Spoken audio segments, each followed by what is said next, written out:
Hi there, good morning, and I hope you all had a lovely Easter. What I want to talk about briefly this morning is exercise. Now, I know this is a little bit of a controversial subject with chronic fatigue syndrome, um, but to exercise or not to exercise. So, in my experience and everything that I have read and learned about exercise and chronic fatigue syndrome, yes, it is important to exercise, but we have to approach exercise with a completely different attitude to that which we probably had before we got chronic fatigue syndrome. When I was in my 30s, I used to do a lot of exercise. I used to do aerobics and long walks and swimming. Um, and then when I was diagnosed with CFS, all that came to an end. The only bit of exercise I did then, as I had another dog then, with very short walks. And even then, sometimes that was a struggle, and sometimes I didn't do it at all. So my exercise, pretty much to a large extent, came to a complete end. I then, of course, put on weight, and you can hear the dog barking in the background. It's probably the postman. And then, quite a few years later, my body was so unused to exercise.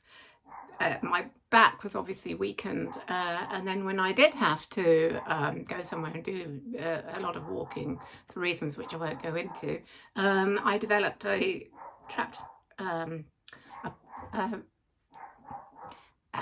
trapped nerve due to a bulging disc in my back, which caused agonizing sciatica. And it took me a while to get over that. Now, I'm just saying this because exercise is just so important for our bodies, for our well-being. Of course, with chronic fatigue syndrome, if you over-exercise, that also causes crashes, fatigue, and depression, and you name it, what have you.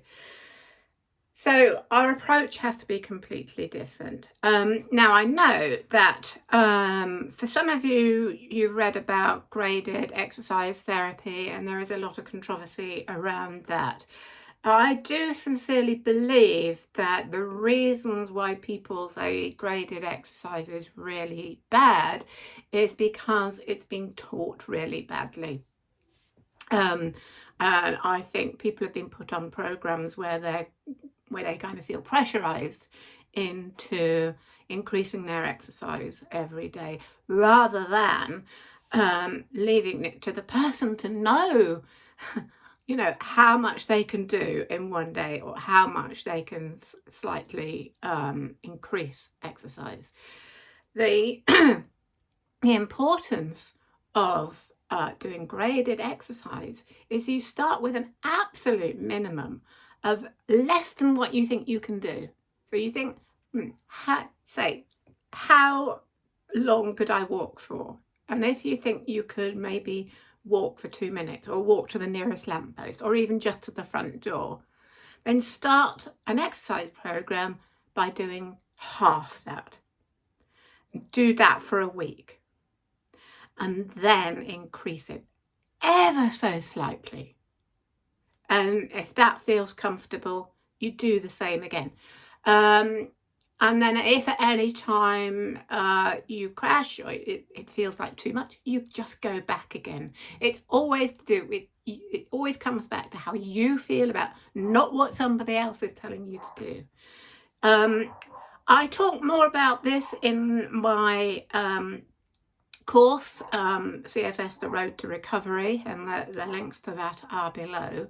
I do a whole week on exercise, and nowadays my exercise program is yoga every morning, followed by a dog walk of about 20 minutes to half an hour every single morning, and I now feel absolutely fine afterwards. Always in the morning, no.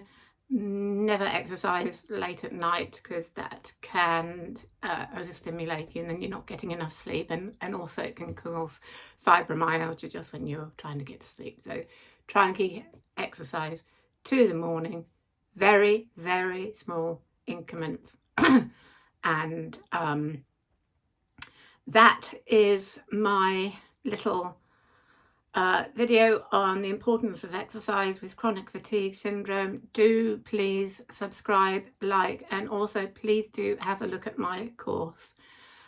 And I will see you again in the next video. And please do ask any questions if you would like me to try and talk about any other subject to do with problems with having chronic fatigue syndrome. I'll see you again soon. Bye for now.